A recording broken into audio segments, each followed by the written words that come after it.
Viewers, welcome to mom's kitchen. ఈరోజు నేను మీకు ఎంతో రుచికరమైన పెరుగు ఆవడ, పెరుగు వడ అని కూడా అంటారు, ఎలా చేయాలో చూపించబోతున్నాను. ముందుగా దీనికి కావాల్సింది గడ్డ పెరుగు. దీన్ని ఒక బౌల్లో తీసుకొని కొంచెం సాల్ట్ యాడ్ చేసుకోండి. మీ దగ్గర ఇలాంటి విస్కర్ ఉన్నా లేదా ఒక స్పూన్తో అయినా ఉండలు లేకుండా పెరుగుని బాగా కలుపుకోండి. అంటే గడ్డ పెరుగుని మనం పల్చగా చేస్తున్నాం అన్నమాట. దీంట్లో కాస్త వాటర్ కూడా యాడ్ చేసుకొని పల్చగా చేసుకోవచ్చు. ఇలా చూపించిన విధంగా బాగా ఉండలు లేకుండా కలుపుకోవాలి. అలా అని ఎక్కువ నీళ్లు పోయకండి, పెరుగు గడ్డగానే ఉండాలి. ఫ్రెష్ పెరుగు అయితే చాలా బాగుంటుంది. పులుపు లేకుండా ఫ్రెష్ పెరుగు తీసుకోండి. ఇప్పుడు ఒక పెనం పెట్టుకొని కొద్దిగా ఆయిల్ యాడ్ చేసుకోండి. ఇందులో అంగుళం సైజు అల్లంని దంచి వేసుకోండి. ఉద్దిపప్పు, ఆవాలు వేసుకోవాలి. ఈ రెండు బాగా వేగాక పచ్చిమిర్చి ముక్కలు కూడా వేసి వేపుకోండి.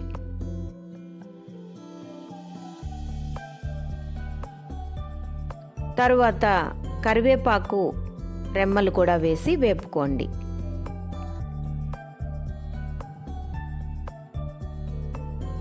ఈ పోపుని మనం పల్చగా చేసి పెట్టుకున్న పెరుగులో కలపండి.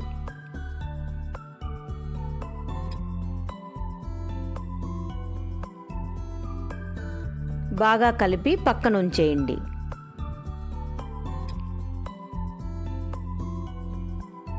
ఈ మినప గారెలకి మినప్పిండి అవసరం కదా. మినప్పప్పుని 6 గంటల పాటు మంచినీళ్ళల్లో నానబెట్టుకోండి. నానబెట్టుకొని దాంట్లో కొంచెం ఒక పిడికెడు బియ్యం యాడ్ చేసుకొని నానబెట్టుకోండి. అలా యాడ్ చేసుకుంటే గారెలు నూనె ఎక్కువ పీల్చవు, కరకరలాడుతూ వస్తాయి. ఈ చిట్కా నాకు మా పెద్ద ఆడపడుచు నేర్పించిందండి. తను గారెలు బాగా చేస్తుంది. తన దగ్గరే ఈ చిట్కాని నేను నేర్చుకున్నాను. కాబట్టి మినప్పప్పు నానబెట్టేటప్పుడు కొద్దిగా బియ్యం వేసి నానబెట్టుకొని మెత్తగా గ్రైండ్ చేసుకోండి.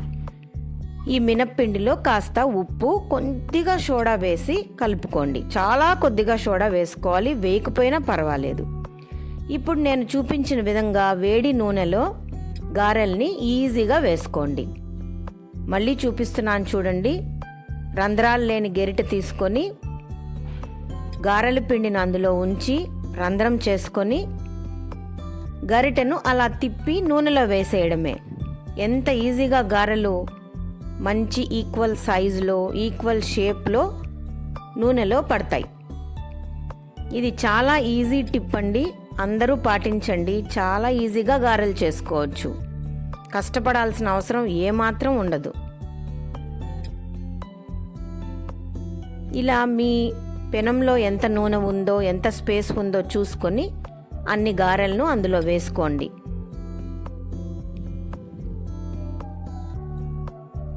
మీడియం ఫ్లేమ్లో ఉంచుకొని గారెల్ని రెండు వైపులా సమంగా కాల్చుకోండి.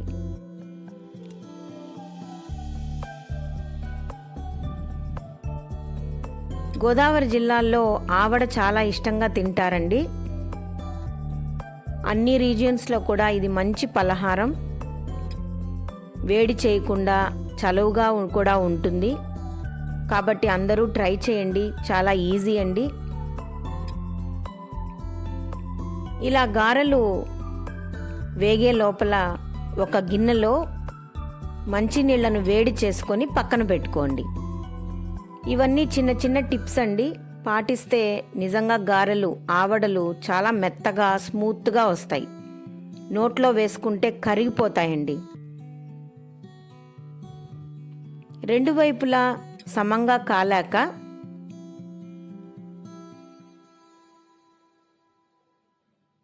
వడలని ఒక ప్లేట్లో పెట్టుకోండి.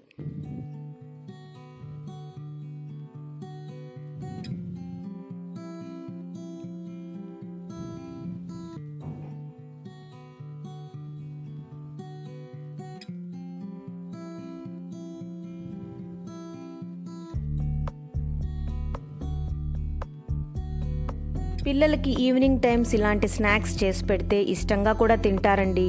స్కూల్ నుంచి వచ్చాక ఏం చేయాలా అని ఆలోచిస్తూ ఉంటాం. ఇలాంటి డిషెస్ చాలా ఇష్టంగా పిల్లలు తింటారు. అందులో మినప్పప్పు ప్రోటీన్స్ అధికంగా ఉంటుంది. పిల్లలకు పెడితే చాలా మంచిది. సో ఇలా ఒక ప్లేట్లో వడలన్నీ తీసుకోండి. ఇప్పుడు ఒక్కొక్క వడని ఈ వేడి నీళ్ళల్లో వేసుకోవాలి.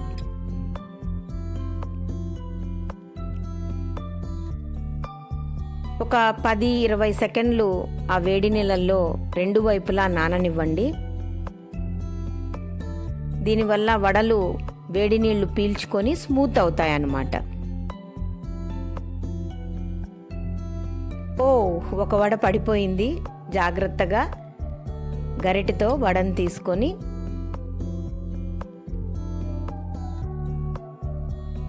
ఇలా పెరుగులో వేసేయండి.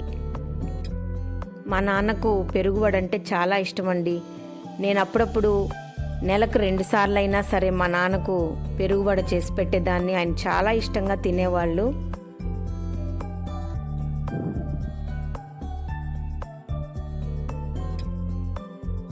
పెరుగు వడ చేయడంలో నువ్వు ఎక్స్పర్ట్ అయిపోయావు నాన్న అని నన్ను మెచ్చుకునేవారు మా ఫాదర్.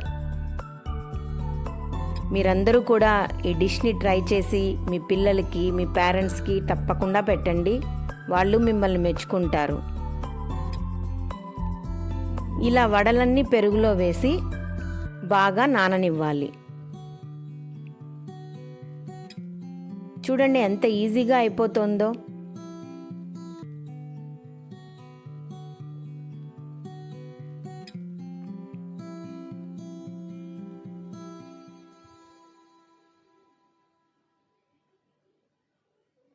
ఇలా ఒక హాఫ్ అన్ అవర్ పాటు పెరుగులో వడలు నానితే నోట్లో వేసుకుంటే కరిగిపోయే పెరుగు ఆవడ రెడీ అయిపోతుంది. అంతేనండి. అలా కొత్తిమీరతో కాస్త గార్నిష్ చేసుకోవడం. ఓపికంటే కొంచెం క్యారెట్ని తురిమి పైన చల్లుకోండి. కలర్ఫుల్గానూ ఉంటుంది, టేస్టీగానూ ఉంటుంది. ఇంకా కొంచెం సన్నకార అంటాం కదా, వామ్ పొడి, అలాంటి దాన్ని కూడా చల్లుకుంటే చూడ్డానికి చక్కగా ఉంటుంది. తినటానికి పిల్లలు కూడా ఇష్టంగా తింటారు. కొంతమంది దీన్ని స్వీట్ చట్నీతో కూడా తింటారు. సో మన పెరుగు ఆవడ ఈజీగా, క్విక్గా రెడీ అయిపోయిందండి. తప్పకుండా నా డిషెస్ అన్నీ మీరు కూడా ట్రై చేయండి. సబ్స్క్రైబ్ చేసుకోండి, లైక్ చేసి షేర్ చేయండి. ఇంకా మరిన్ని వంటలతో మీ ముందుంటాను. Signing off from Mom's Kitchen. Bye bye.